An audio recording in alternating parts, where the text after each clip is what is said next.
महाभारत में द्रौपदी का जीवन जितना गौरवशाली था उतना ही दुखों से भरा भी था। पांचों पांडव की पत्नी होने के बावजूद उसके भाग्य ने उसे कभी शांति नहीं दी। लेकिन एक बार ऐसी घटना घटी जिसने सबको चौंका दिया।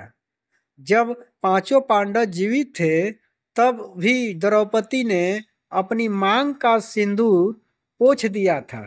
कहानी उस समय की है जब पांडव अपने वनवास के दौरान अज्ञातवास में थे। एक दिन द्रौपदी ने स्वप्न में एक भयंकर दृश्य देखा।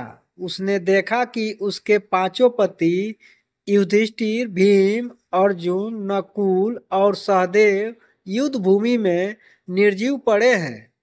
चारों ओर रथों का मलबा और खून फैला हुआ है।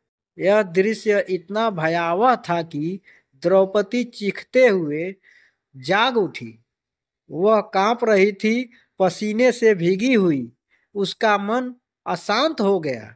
उसे लगा यह कोई साधारण सपना नहीं बल्कि भविष्य की झलक है। उसी पल उसने गहरी वेदना में अपनी मांग के सिंदूर पोंछ दिया और रोते हुए बोली, अब यह सिंदूर मेरे लिए सौभाग्य का नहीं बल्कि भय का प्रतीक है। यदि मेरे स्वप्न का अर्थ यही है कि मेरे पतियों पर संकट आने वाला है तो मैं कैसे अपने सौभाग्य का उत्सव मनाऊं। द्रौपदी की यह बात सुनकर पांचों पांडव घबरा गए। अर्जुन ने कहा, प्रिय, यह केवल एक स्वप्न है, इसे सत्य मत मानो। लेकिन द्रौपदी शांत नहीं हुई। उसने कहा, स्त्री का हृदय बहुत सूक्ष्म होता है। अर्जुन, यह सपना व्यर्थ नहीं गया। कुछ बड़ा अनर्थ होने वाला है।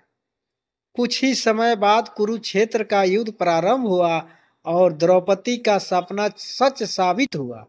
पांचों पांडव तो जीवित रहे, परंतु युद्ध के अंत में उसने देखा कि असंख्य वीरों का रक्त धरती पर बह रहा है और कौरव वंश का सर्वनाश हो गया है।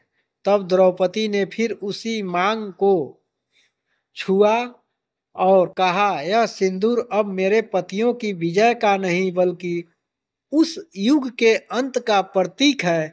उस दिन से द्रौपदी ने कभी अपने सिंदूर पर गर्व नहीं किया, क्योंकि उसने समझ लिया था कि कभी कभी स्त्री का सौभाग्य उसके लिए सबसे बड़ा शाप भी बन जाता।